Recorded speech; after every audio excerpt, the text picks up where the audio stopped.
안녕하세요. 주식왕 특강 3부 박우정입니다. 코로나 백신 접종과 뉴욕 증시 반등, 그리고 대형주의 강세가 이슈였던 한 주였습니다. 이번 주 역시 개인들의 위력이 돋보였는데요. 변동성 있는 현재 우리 시장, 어떤 종목들을 주목하면 좋을지 오늘 주식왕 특강과 함께 알아보겠습니다. 그럼 주식왕 특강 3부 박한샘 파트너의 강의 지금 시작합니다. 네, 안녕하세요. 반갑습니다. 박한샘입니다. 네, 여러분 휴일 즐겁게 보내고 계신지요? 자, 오늘 강의 오래 기다리셨을 텐데 바로 진행하겠습니다. 오늘 강의 주제는 시장의 여신. 사실은 이번 주 토요일 날 2부에 하려고 했던 강의였죠. 여신 한 편, 그리고 이제 거기에 열광하는 대장주들, 왠지 강한 마초적인 냄새가 나고 있지 않습니까?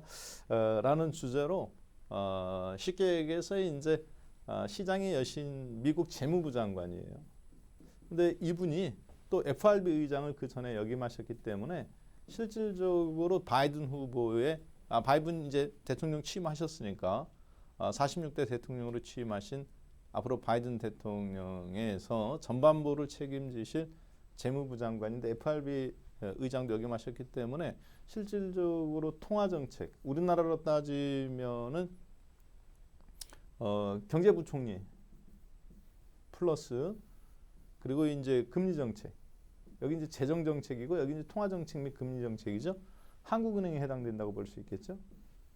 경제부총리 플러스 한국은행, 이 두 개를 한 분이, 근데 한국은행 총재인 FRB 의장은 자기가 2014년도부터 FRB 18년도까지 하는 4년 동안 데리고 있었던 지금 제롬 파월 의장이 하고 있기 때문에 실질적으로 바이든 대통령이지만 제가 봤을 때는 이분이 진짜 경제 대통령이십니다. 근데 시장이 지금 열광하고 있어요. 어떤 종목들이 열광하고 있는지, 그리고 미국 시장 나스닥 시장이 어제 금요일 밤 약간 떨어졌고 살짝 진짜 강보와 이런 식으로 진짜 이렇게 살짝 얹었죠, 신고점에다가. 그래서 종가상 신고점인데 왜 그런 흐름이 나오고 있는지, 그리고 어떤 우려감들을 갖고 있어가면서 시장이 지금 불안이라는 이 두려움, 약간 시장의 우려감이라는 담을 타고 담장이 넝쿨처럼 이 여신이 어떻게 컨트롤하고 있는지, 이분의 정체성 갖고 있는 부분들, 그리고 이제 이거에 따라 움직이고 있는 애플 주가의 신고점. 그래서 나스닥 지수도 같이 애플 따라서 종목 간의 엇갈림이 심하고 한국도 지금 급등락 춤을 추는데 어제 또 반도체는 빠졌잖아요. 애플. 이러한 부분들이 한국 시장에 어떤 영향을 미칠 건지 한번 종목 흐름하고 맞춰서 보도록 하겠습니다. 결국은 거시적인 경제지표와 팬더멘탈을 통해서 방향성을 보고 거기에 맞는 종목들, 수혜주와 피해주들을 한번 살펴보자, 그 얘기죠. 자, 앨런 재무부 장관 지명자께서는 미국 역사상 유일무이한 트리플 경제 여신이라고 볼 수 있습니다. 왜 그러느냐? 클린턴 행정부 때 경제자문위원장이었어요. 1997년도부터 99년. 그리고 나서 잠깐 은퇴하셔가면서 이제 프린스턴 대학교에서 대학교 경제학 교수 생활을 하셨습니다. 그리고 2014년부터 2018년 트럼프 대통령일 때 FRB 의장을 하셨습니다. 연방준비은행. 그다음 임기를 다 못 채우고 2월 3일 날 그만두세요. 트럼프 대통령하고 싸웠죠. 트럼프 대통령은 금리 더 내려. 못 내리겠다. 내려주시면 안 될까요? 못 내리겠다 하다가 그만두셨어요. 자, 그리고 나서 이번에 다시 3년 만에 바이든 후보의 첫 번째 재무부 장관 겸 미국 역사상 처음으로 있는 재무부 장관입니다. FRB 의장 하셨다가 재무부 장관 되신 분들은 뭐 두 분 있습니다. 그러나 여성분은 처음이고요. 저렇게 세 개를 다 역임하신 분은 또 미국 역사상 처음이에요. 굉장히 그만큼 뭐라 해야 될까요? 신뢰가 두텁고 경제 관료로서 뿐만 아니라 정치적인 밸런스도 잘 갖추고 있다. 이렇게 봐야 되겠습니다. 근데 이분이 재무장관 지금 이제 막 하시기 전에 청문회 때부터 시작해서 아직 청문회 지금 하고 있죠. 이제 참 인터뷰, 청문회를 위한 인터뷰 했을 때 미국 주가 대형 종목들, 플랫폼 업체들이 바이든이 대통령 되면 피해를 입을 걸로 움츠려 있던 종목들이 최근 들어서 마이크로소프트, 애플 다 5%, 10%씩 지난 한 주간 동안 다 올라갔습니다. 그래가면서 지금 시장 삐그덕거리는데도 불구하고 불안감은 커졌는데 나스닥 신고점으로 어제도 정말 밀어 올린 거거든요. 왜 그런 현상이 나오는지 정확하게 아셔야 될 것 같은데요. 시장은 지금 바이든 정부는 이게 상원 의원입니다. 조지아주에서 마지막으로 지난달이죠. 참 지난주죠. 1월 3일이었던 것 같은데 제 기억에는 마지막으로 저거를 했어요. 여기서 상원 의원이 2명이 남아 있었는데 그래서 50대 48 민주당이 지고 있었는데 드라마틱한 역전을 해서 50대 50. 그래서 하원도 민주당이 장악하고 예산안을 올리면 그 예산안을 통과시키는 거를 상원도 50대 50으로 민주당이 장악하고 대통령은 조 바이든 후보가 대통령이고 그래서 민주당이 다 장악했습니다. 야 50대 50인데 왜 장악했느냐? 50대 50으로 팽팽하게 대립할 때는요. 바이든 후보의 부통령이 상원의 표를 한 표를 행사할 수 있는 권한이 있습니다. 즉 분열되는 걸 방지하고 어떤 형태로든 미국은 하나의 미국을 추구하고 있기 때문에 그렇죠. 결국은 중요한 법안은 다 통과된다 그 얘기죠.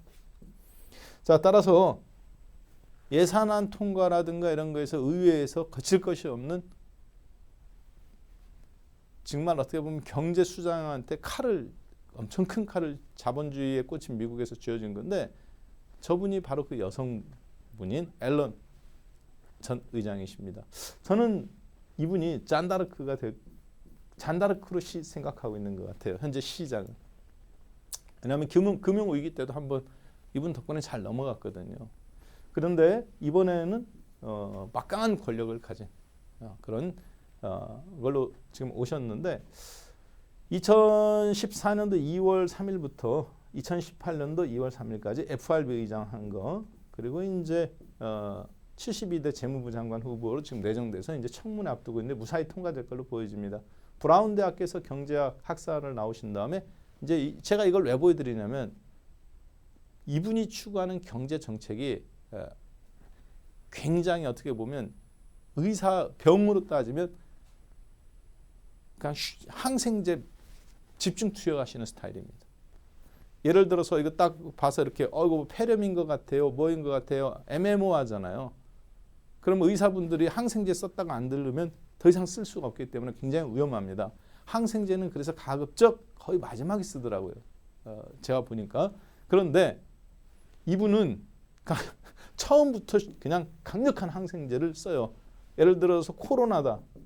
그냥 볼 거 없습니다. 항생제 집중 투입, 집중 관리, 그러니까 예를 들어서 중환자실, 집중관리실에다 딱 놓고 뭐 응급실, 내과 의사, 외과 의사 다 해갖고 집중적으로 약을 착 하고 빨리 회복시키자. 그리고 나서 회복실에서 천천히 회복될 때까지 완전히 회복될 때까지 계속 지켜보고 관리하자. 거의 이런 식입니다. 경제적으로 그래서 이분이 만들어낸 독특한 게 있어요. 근데 그 대부분이 이 예일 대학교에서 학파들하고 거의 나온 케이스들입니다. 그래서 갖고 있는 경제적인 정책들을 한번 보면요. 이런 형태라고 보시면 되겠습니다. FRB 의장인 제롬 파월 의장 2014년에서 18년도 있는 동안에 자기 아래에 오른팔로 데리고 있었죠. 그리고 이번에 재무부 장관이 됐고 그래서 일맥상통하게 경제 정책이 잘 흘러갈 거로 보여지는데 현재 죽도 잘 맞습니다. 정책이. 청문회를 앞두고 이제 자택에서 미국은 코로나니까 요즘 대부분 뉴스도 아나운서들이 자택에서 합니다. 그래서 블룸버그라든가 아니면은 무슨 파이낸스 뉴스 같은 거 보면은 장 끝나고 이제 여러분들도 봐야 되잖아요. 그러면 대부분 거기 앵커라든가 그 파트 하시는 분들이 자기 집에서 이렇게 방송하고 있어요. 계단에 앉아서도 하시고 식탁에 앉아서도 하시고 이분도 근데 본인 집에서 인터뷰 그때 하셨거든요. 청문회 그거 하실 때 자, 그리고 서면으로 제출했는데 그 서면으로 제출한 중요한 7가지가 앞으로 이 시장의 여신이 2년 이상, 2년 정도 걸어갈 미국 경제의 방향성이에요. 여기서 사실 여러분들의 종목이라든가 지금 시장에 열광하는 바이든 후보의 피해주로 생각했던 뭐 아마존이나 혹은 애플이나 구글이나 페이스북이나 이런 종목들이 최근 급등한 이후 이 인터뷰 이후에 10% 전후에서 5%씩 다 급등했습니다. 지수는 제자리인데 우리나라도 지수 3,150에서 계속 두들겨 맞고 있잖아요. 일주일날. 그런데도 종목들이 올라가고 있어요. 왜 그런지 한번 보고 그러한 흐름이 국내에서는 어떻게 파트별로 진행될 건지 살펴보겠습니다. 그래서 제가 왜 시장의 여신이라고 했는지 그리고 왜 대장주들이 열광하는지 그렇게 제목을 잡았는데요. 먼저 첫 번째의 답변이에요. 미국 경제 회복 뒤에 법인세를 인상하겠다. 그러니까 선회복 후 인상. 이게 무슨 얘기냐? 바이든 후보는 내가 대통령이 되면 후보 수락할 때 그렇게 했습니다. 정책을 얘기할 때 21%인 현재 법인세를 28%로 인상하겠다고 했어요. 그러니까 수익이 많이 나는 회사일수록 법인세를 많이 내야 됩니다. 그래서 미국 경기 회복에 그렇지 않아도 코로나 때문에 중소형이라든가 세금 그렇지 않아도 앞으로 쓸 일 많은데 어렵지 않겠느냐. 그래서 미리 주가들이 출렁출렁 거렸었죠.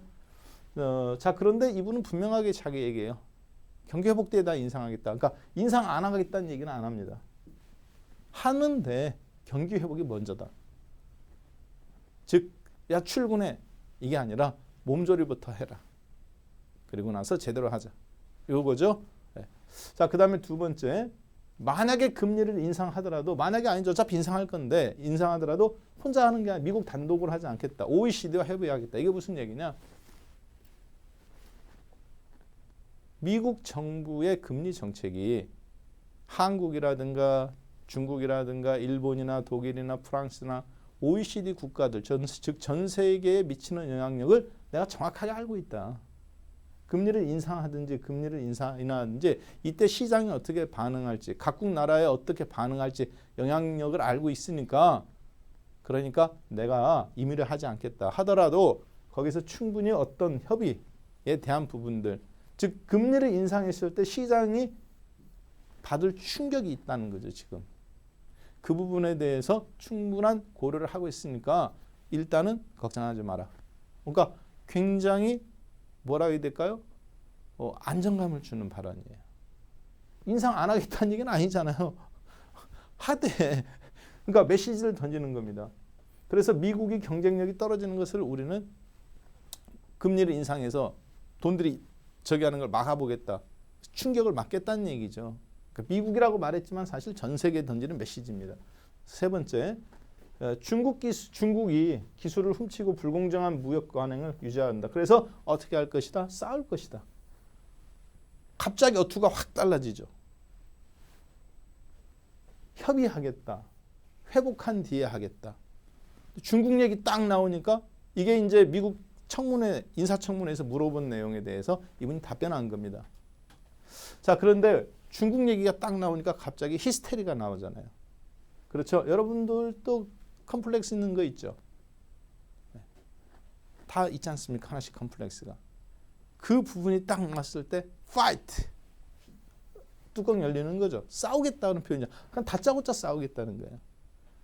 그러니까 FRB 의장하거나 혹은 여러 가지 본인이 그 국제 금융기구에서 관계된 일을 할 때 중국이 어떤 형태로 미국에 교묘하게 그런 거를 수출이라든가 이런 부분에서 본인들의 경상수지 흑자나 이런 부분들을 파고드는지 잘 알고 있다는 얘기입니다. 그러니까 그냥 다짜고짜 싸우겠다는 거잖아요. 이거는 표현이 굉장히 격한 표현입니다. 싸우겠다. 그러니까 딱 분명히 정해져 있는 거예요. 바꾸기가 어려운 겁니다. 저기 경제 관료로서 갖고 있는 관 이거 명심하셔야 됩니다. 우리들한테는 굉장한 호재예요.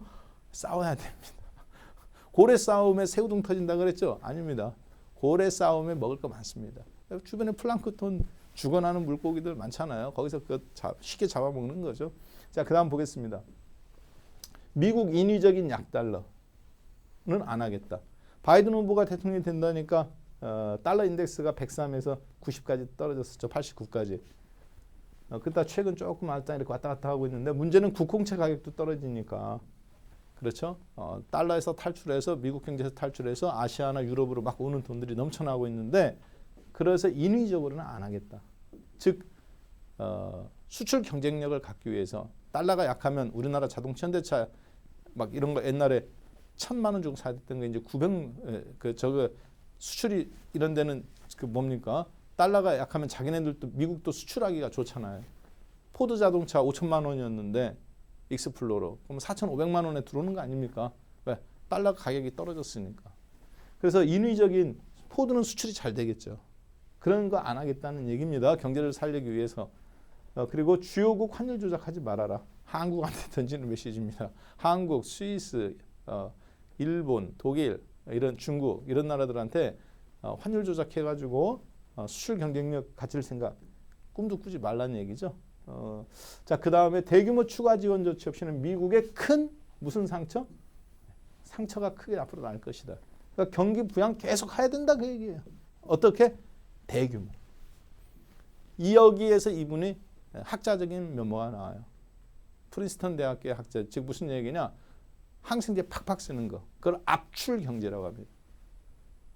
굉장히 이 프레스 세게 해서 경기가 확 살아나게.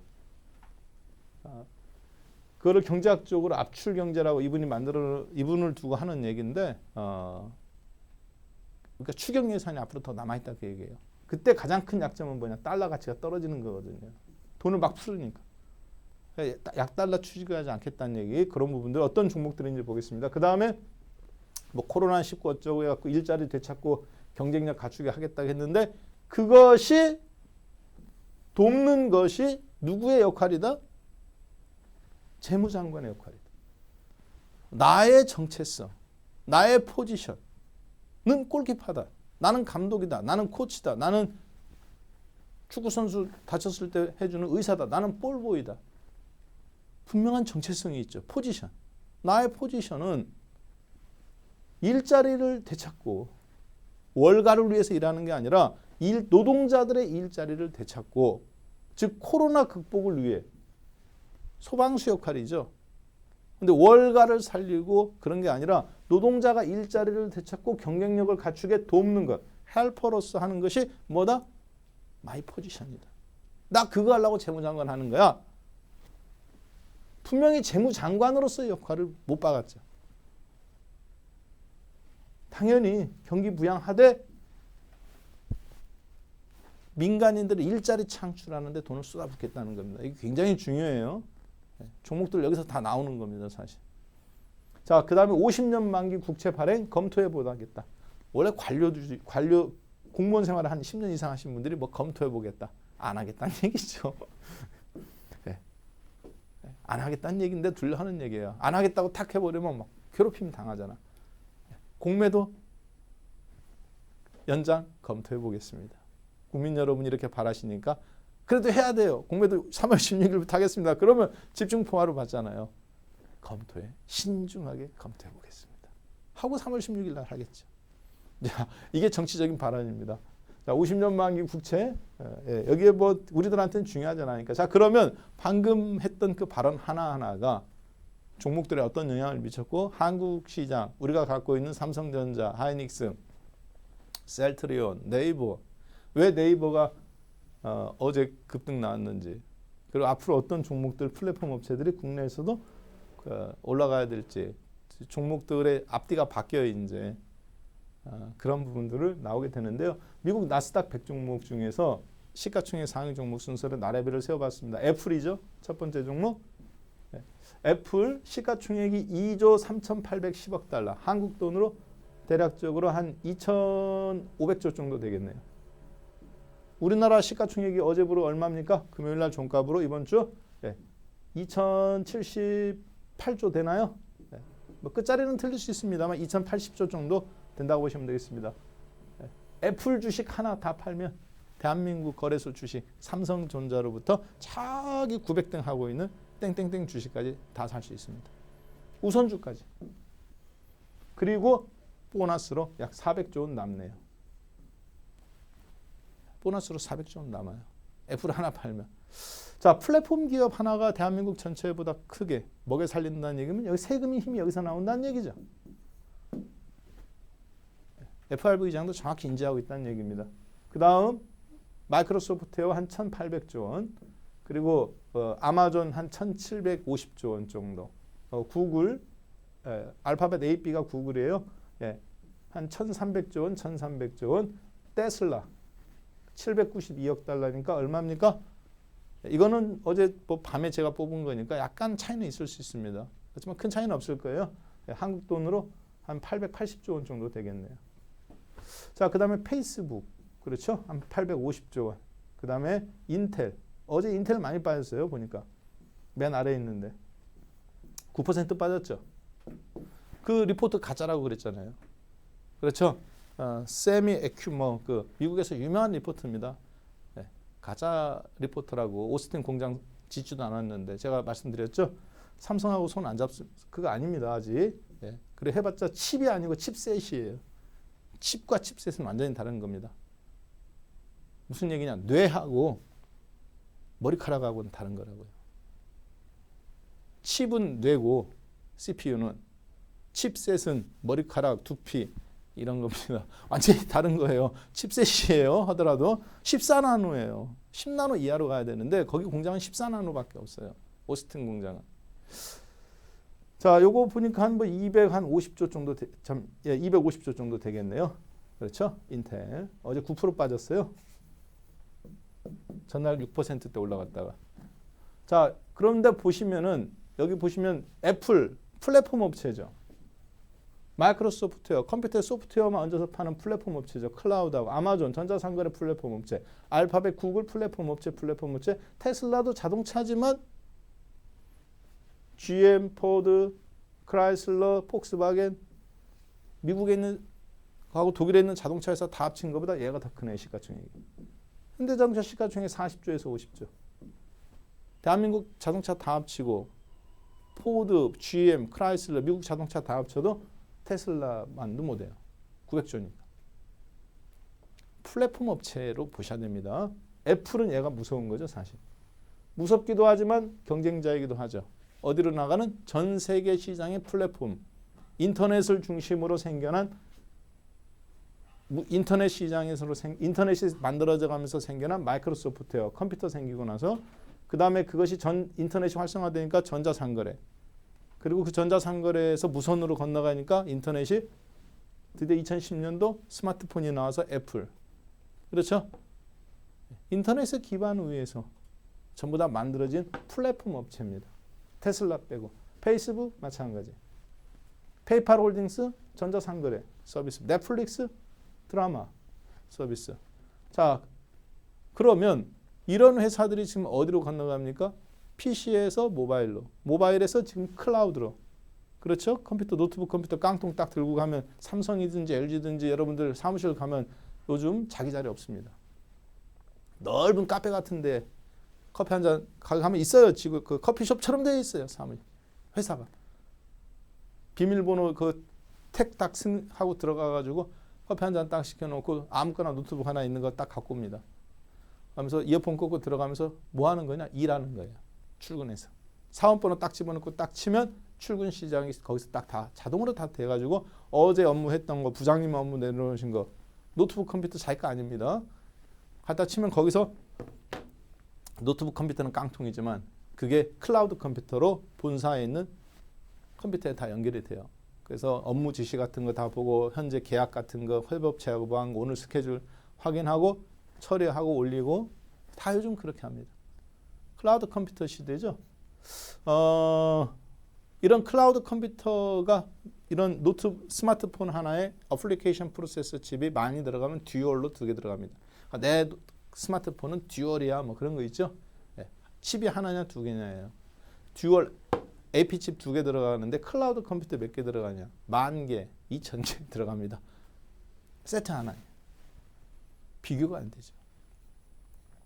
그래서 양자 컴퓨터, 클라우드 컴퓨터로 돼야 자율주행이, 거기 그 클라우드 컴퓨터에 슈퍼컴퓨터의 엄청난 성능에 5G의 무선 인터넷 100배 속도가 무선으로 전 세계에 쫙 깔리면, 주요 도시에 쫙 깔리면, 그러면 그걸로 가지고 모든 사물하고 연결돼서 자율주행도 되고 교통 관제 시스템도 다 되고, 여러분들이 어디 갈 때 쿠폰 날라오고 자연적으로 그게 다 되는 거예요. 냉장고한테도 연결해서 껐다 켰다 하고 보일러도 껐다 켰다 하고. 자, 그러려면 뭐가 돼야 될까요? 플랫폼 업체들이 앞으로부터 사업 비즈니스를 확장해야, 그렇죠, 엔비디아의 GPU, 자율주행차가 더 좋아져야 GPU가 많이 팔릴 거 아닙니까? 그렇죠, 그래픽 카드. 그 다음에 ASML, 네덜란드에 있는 반도체 EUV 노광 공정 과정 만드는 회사죠. 얘가 잘 팔릴 거 아닙니까? 삼성이 막 찍어내야 되잖아요, 필요하니까. 지금 자동차 쪽에는 반도체가 부족하잖아요. 그래서 포드 자동차, 폭스바겐 자동차는 자동차 반도체가 부족해서 라인이 멈춰 있는 것도 있어요. 반도체가 없어서. 세계적인 품귀 현상입니다. 인텔 마찬가지죠. 반도체 막 찍어내야 되잖아요, 지금. 왜? 앞에 있는 플랫폼 업체들이 클라우드 쪽으로 자율주행이든 뭐든 잘 나가줘야 얘들이 반도체를 막 납품을 하고 찍어내는 거죠. 삼성도 하청받아서 막 찍고, 한국도 잘 되고 서로 선순환 효과가 나오는 거예요. 근데 세금을 어때요? 그래서 애플 신고점 나왔죠, 또 어제. 자, 21%였던 현재 커런트 21%였던 세금을 몇 퍼센트까지 올리겠다? 28%까지 올리겠다. 즉 프롬에서 어디까지? 투.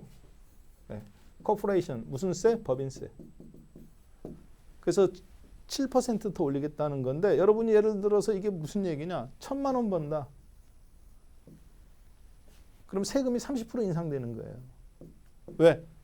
210만 원 세금 냈는데 280만 원 세금 내야 되잖아요. 70만 원이 더 늘어나죠. 기존보다 세 부담률은 30% 증가하는 거죠. 굉장한 겁니다. 네. 자, 그러면 그 전에 2017년도에 미국 법인세는 얼마였느냐?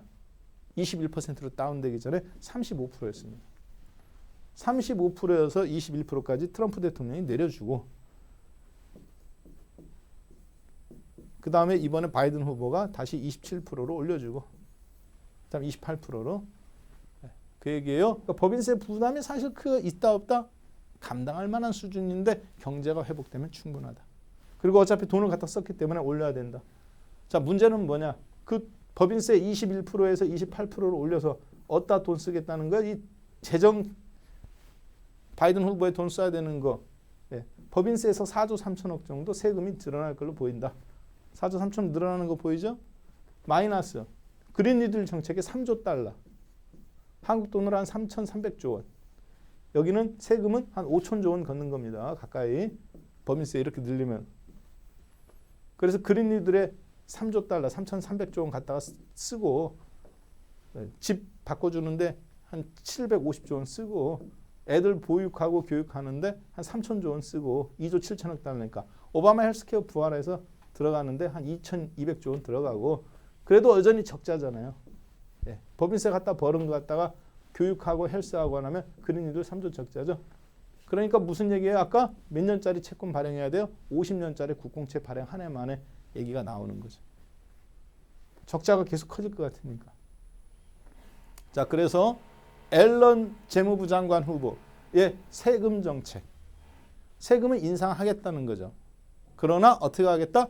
선 경기 회복 후 세금 인상. 경기 회복 안 되면 세금 인상하더라도 한 번에 땅 올리는 게 아니라 순차적으로 가겠다는 얘기죠. 법인세를. 그러니까 하원도 장악했지, 상원도 장악했지, 대통령이지. 법인세 바로 27% 올릴 줄 알고 웅크려들었던 플랫폼 업체들은 어때요? 살았다. 그러가면서 튕겨져 올라오는 거죠. 발언 끝나고 나니까. 아까 보셨던 애플, 마이크로소프트웨어, 구글, 아마존. 그래서 이번 주에 다 올라온 겁니다. 5% 10%씩 주간. 특히 애플이 가장 많이 올랐죠. 물론 겉으로는 그래요. 실적이 좋으니까. 라고 말을 합니다. 그 말은 틀린 얘기 아니에요. 자, 그런데 넷플릭스는 620억 달러 정도의 매출 예상했는데 660억 나왔어요. 주당 순이익은 1.6달러 정도 예상했는데 1.2달러 나왔습니다. 실적 좋아졌나요? 많이 팔았는데 실적은 떨어졌잖아요. 예상 실적은 1.6달러인데 1.2달러 나왔으니까. 근데 주가는 어떻게 됐어요? 플러스 16% 폭등 나왔습니다. 이틀 전에. 그러니까 어떤 얘기냐? 세금을 안 올린다는 얘기는 플랫폼 업체들 그리고 성장주들 잘하고 있어. 앨런 의장은 그렇게 보는 거예요. 그대로 쭉 가. 그리고 애플 자율주행 한다겠지? 그래 잘하고 있어. 이명박 대통령의 파이를 키운 다음에 나눠 먹는 게 좋다. 비즈니스 프렌들리의 방식이에요. 그러나 대통령이 28% 올린다고 했으니까 안 돼요 말을 못하는 거죠. 거기에 순응하되 본인의 재량껏에서 역량 하에서 부여받은 역량 하에서 하겠다는 거죠. 시장은 그걸 보고 굉장히 안도감을 느끼는 겁니다. 그러니까 앨런 의장은 아는 거예요. 어떻게 얘기를 하면 시장은 어떻게 반응을 할지 아다르고 어다르는 것을 정확하게 인지하고 있습니다. 제가 보니까. 자, 그리고 한국은 그럼 어떤 업체가 올라갈까요? 그렇죠. 성장주. 성장주 중심으로 우리나라도 플랫폼 업체 중심으로 가는 거예요. 현대자동차, 하나솔루션, 적자 기업이었던 대한항공, 돈 쏟아받은 거, 두산중공업 다음날 슈팅 나왔죠. 나오잖아요. 두산 퓨어세. 그것이 무슨 신재생이든 뭐든 그런 게 중요한 게 아니라 성장주가 가는 겁니다. 그리고 누굽니까? 플랫폼 업체인 네이버. 급등 나오잖아요. 시장 대비 다른 종목들도 괜찮지만 이런 플랫폼 업체들 플러스 성장주가 카카오라든가 다시 레벨업 되는 겁니다. 여기에 그러면 괜찮은 종목 누가 있을까요? 네, 롯데정보통신. 그리고 신세계 INC. 신세계 쓱닷컴. 쿠팡 상장한다고 그러죠. 총알 배송을 해서. 마이너스 4조 원 적자인데 나스닥 상장하면 40조 출발합니다. 공모가가. 그러면 거기서 70조 될 수도 있어요. 대한민국에서 여러분들 오늘 행운입니다. 왜? 제가 재채기가 나왔을 때는 항상 주옥 같은 종목들이 나왔어요. 하늘에 계십니다. 아니 정말이에요. 신세계 INC 낙점입니다. 낙점. 종목도 안 올랐어요. 신세계 쓱닷컴의 결제 시스템 및 신세계 전체 회사의 전부 다 지금 플랫폼, 그러니까 기업체들은 플랫폼을 갖고 있어야 되잖아요. 이제 디지털로 하니까. 오죽하면 현대자동차도 현대오토에버라는 플랫폼을 갖고 있어요. 지금. 신세계 쓱닷컴, 롯데정보통신 다 뭡니까? 유통업이죠. 유통업의 핵심은 뭐예요? 빅데이터가 경쟁력입니다. 왜? 그래야 재고가 줄어요. 신세계 쓱닷컴과 롯데정보통신 정말 오른 거 없습니다. 특히 신세계 INC는 신세계 그룹의 역량 강화를 위해서 계속 비즈니스가 활성화되고 있기 때문에 실적도 계속 좋아지고 있죠. 잘 한번 살펴보세요. 네이버 놓치신 분들, 이번 주 수요일 날 제가 시장 여신이라는 제목으로 네이버 그리고 여러분들이 찍어주신 10개 종목 중에서 네이버가 관심 종목 1위다. 나한테는. 콕 집어서 얘기했죠. 그렇죠?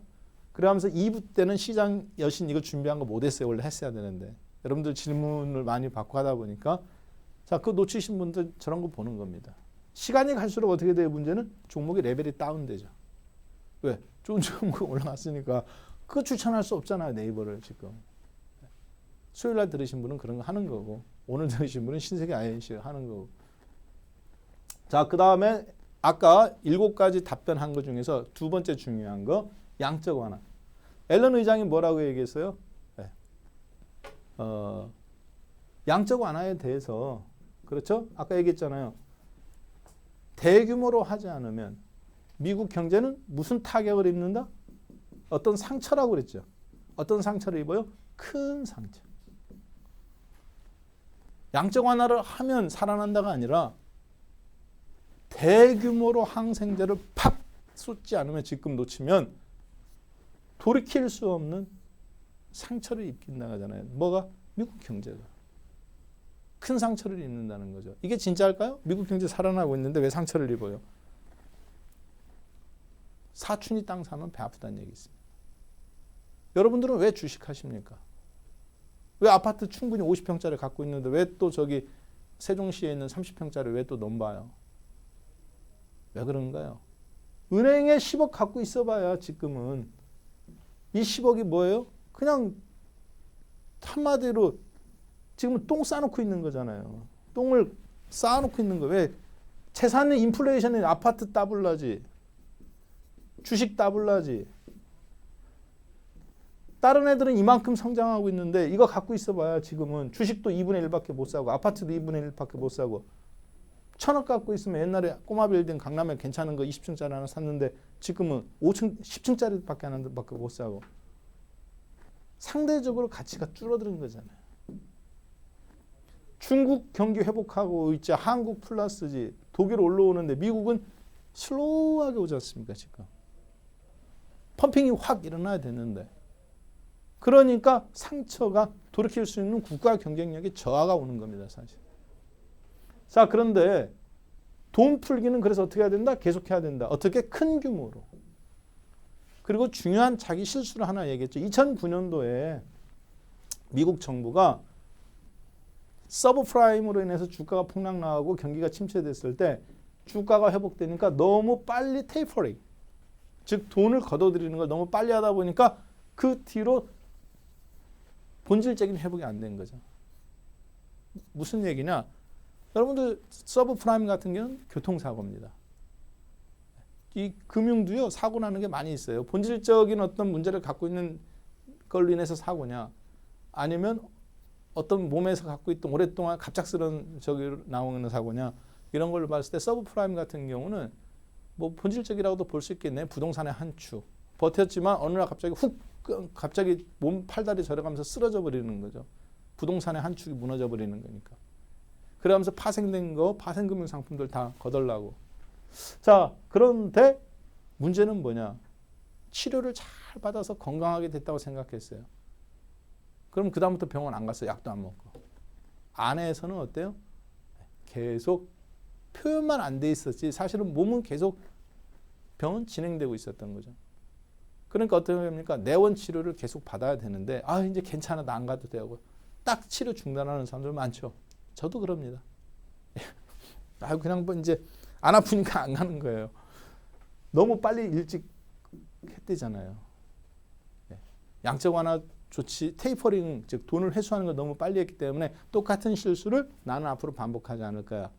즉 돈은 풀되 돈을 걷어들이는 거는 옛날처럼 그렇게 안 할 거야. 시장에 던지는 중요한 메시지입니다. 그러니까 너희들 걱정하지 마. 경기 살아났다고 돈 안 걸어드릴 테니까 두산중공업 너 걱정하지 마. 이자 안 올린다는 얘기죠. 우리나라로 따지면. 그러니까 너 걱정하지 마. 대한항공, 아시아나항공. 너희들 돈 산업은행에서 투자 안 했으면 다 쫄딱 망해야 될 회사인데 돈 회수 안 할 테니까 걱정하지 마. 좀 이해되셨죠? 그 다음에 성장 산업을 막 추구하는 회사들. 네. 지금 이런 회사들은 돈이 필요한 회사들이 많잖아요. 사업을 확장해야 되니까.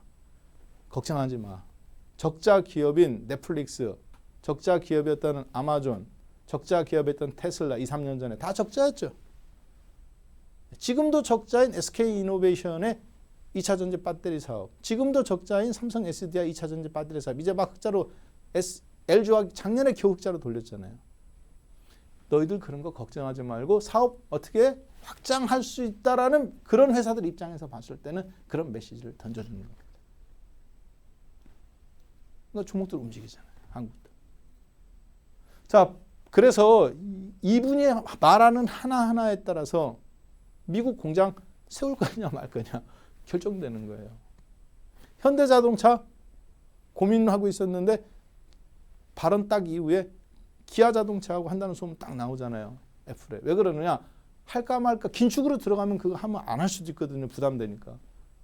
여전히 확장 재정 정책, 양적 완화로 해서 돈을 푸는 정책, 저금리기죠. 비즈니스 벌려야 되는 겁니다. 반도체 더 찍어야 되는 거예요. 자, 그래서 대규모로 해야 된다라고 했던 것들, 그 얘기는 결국에는 뭐 이 부분은 좀 양적 완화 정책 금리 했던 부분인데 생략하도록 하겠습니다. 그거 서두르지 않겠다는 거예요. 종목들이 그러니까 성장주, 이런 쪽으로 계속 베팅이 나갈 수 있다는 얘기입니다. 자, 그다음에 환율에 대한 부분입니다.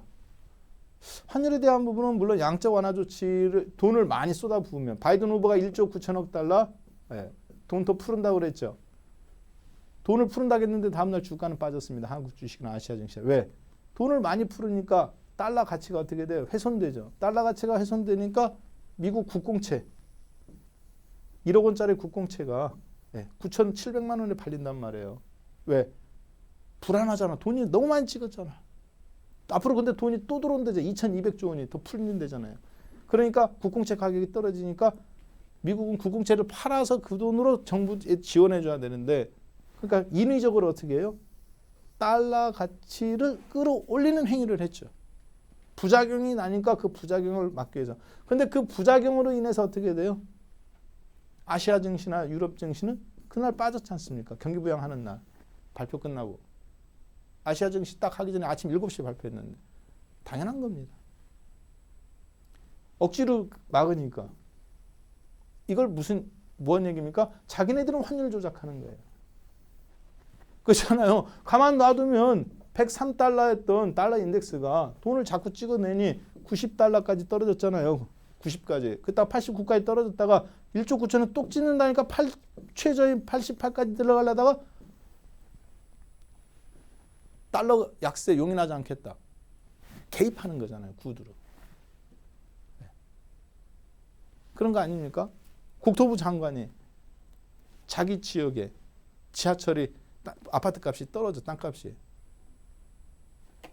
그러면 지하철 지나가고 도로도 내야 되는데 이렇게 얘기하는 거죠. 도로 내라고는 못하고 서민들이 사는 지역, 도로 환경이 낙후된 지역에 토지개발공사나 철도 자기 산하에 있는 기관들이 그런 부분들을 고려하지 않는 환경평가에 대해서 용인하지 않겠다. 움찔하지 않겠습니까? 그렇죠. 빨리 이쪽으로 지하철 나가게 GTX 지나가게 해줘야 되겠네. 그렇잖아요. 그런 거하고 똑같은 거죠. 지네들이 돈 찍지.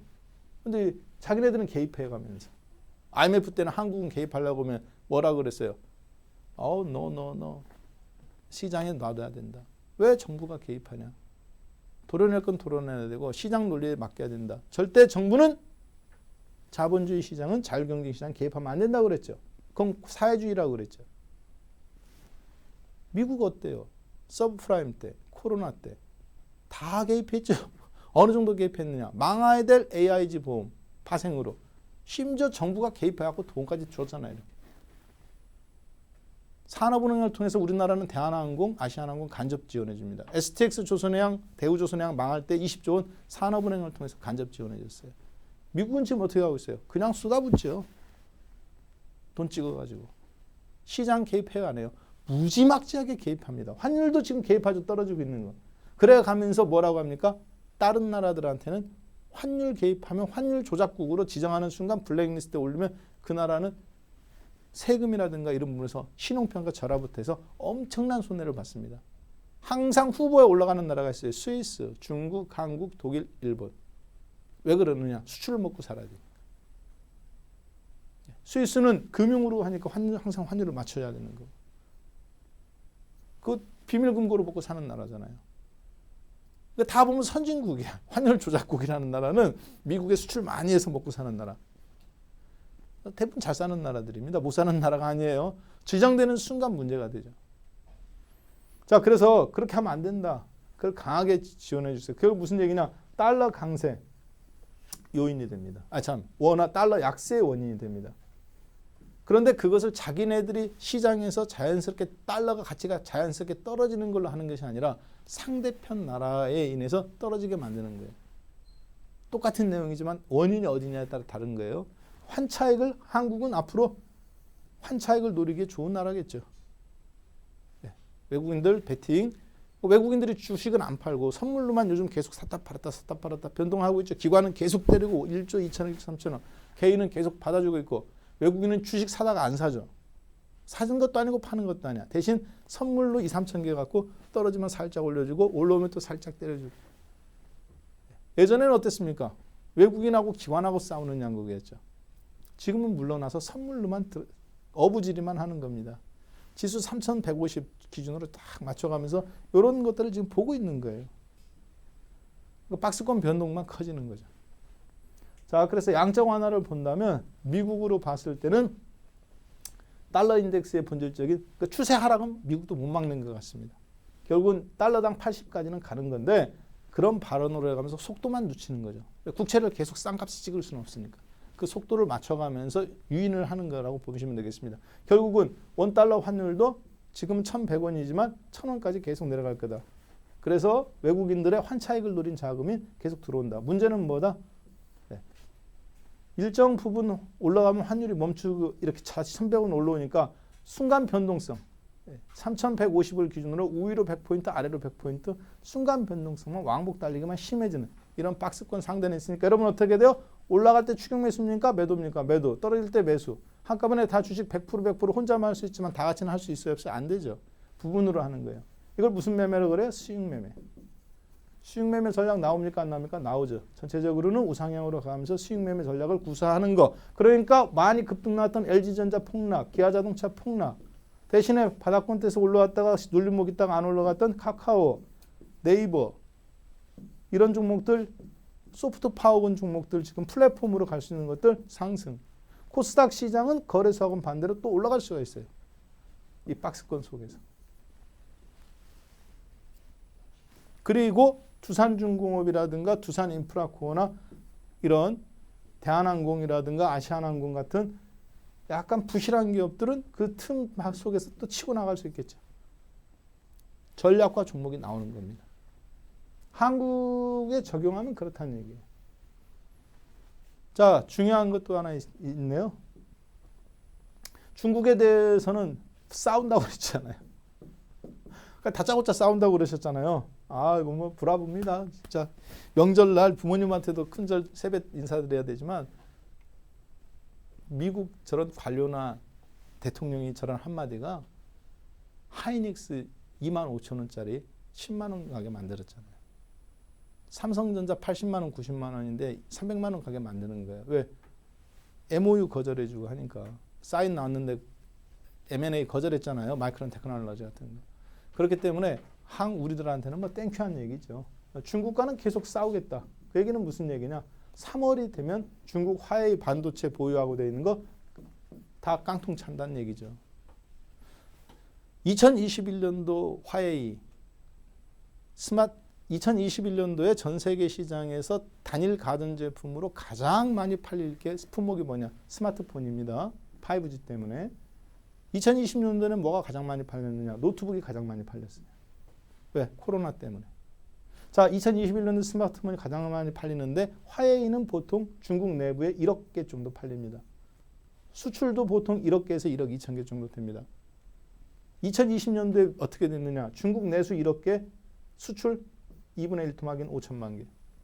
2021년도 플랜 나왔습니다. 어떻게 나왔느냐? 중국 내수 1억 개, 수출 0. 수출이 0이에요. 누가? 화웨이가. 뭐가? 스마트폰이. 왜? 반도체가 없습니다. 트럼프의 미국 상무부의 블랙리스트에 올려놔서 이제 화웨이가 간접적으로 찍어냈던 삼성전자의 2%, 하이닉스 매출의 11%를 차지했던 화웨이가 받았던 반도체도 8월인가 9월인가부터 스탑됐잖아요. 그래서 그동안 계속 모아놨던 건데 이제 더 이상 아무도 못 찍어줍니다. 그 화웨이 거를. 칩이 없어요. 3월에면 재고가 갖고 있던 게 다 깡통 나는데 아무도 얘한테 공급을 못 해주죠. 여러분들 2000 한상 거하게 나오는 한상 차림상이에요. 장사하지 말라는 얘기 안 합니다. 코로나 때문에. 그런데 쌀은 공급하지 말아라. 밥 만들라는 얘기 안 하죠. 그건 안 해. 근데 쌀 공급하지 말아요. 그럼 어떻게 밥 지어요? 똑같은 원리입니다. 그러니까 미국 플랫폼 업체들 경기 회복될 때까지 중국 계속 싸우겠다는 얘기죠. 한국의 반도체, 삼성전자, 파운드리 업체 땡큐입니다. 하이닉스 다행이죠. 네. 그 다음에 낸드 플래시 메모리 갖고 후공정하는 회사들. 비메모리 자동차 지금 그렇지 않아도 품귀 현상인데 정말 다행이죠. 이런 현상이 계속돼야 누가 올라가느냐? LG 디스플레이 같은 회사가 살아납니다. 왜 살아나느냐? 중국 애들이 디스플레이 지금 쫙 깔아갖고 LG 디스플레이 거의 망하기 일보 직전이었잖아요. 1년에 2조 8천억씩 적자 나는 회사였어요. 2019년도. 2020년도 7천억일지 5천억일지 아직 미지수입니다. 적자가. 3년 연속이에요. 이런 회사가 이렇게 지금 미국이 또 싸워주면 살아납니다. 핸드폰이 안 팔리는데 디스플레이 거기 1인, 7인치, 6인치짜리가 팔리겠습니까? 당연히 안 팔리겠죠. 자, 그리고 자금 조달 계획. 50억, 50년짜리 하겠다. 심사숙고하시겠다고 그랬잖아요. 안 하겠다는 얘기라고 생각합니다.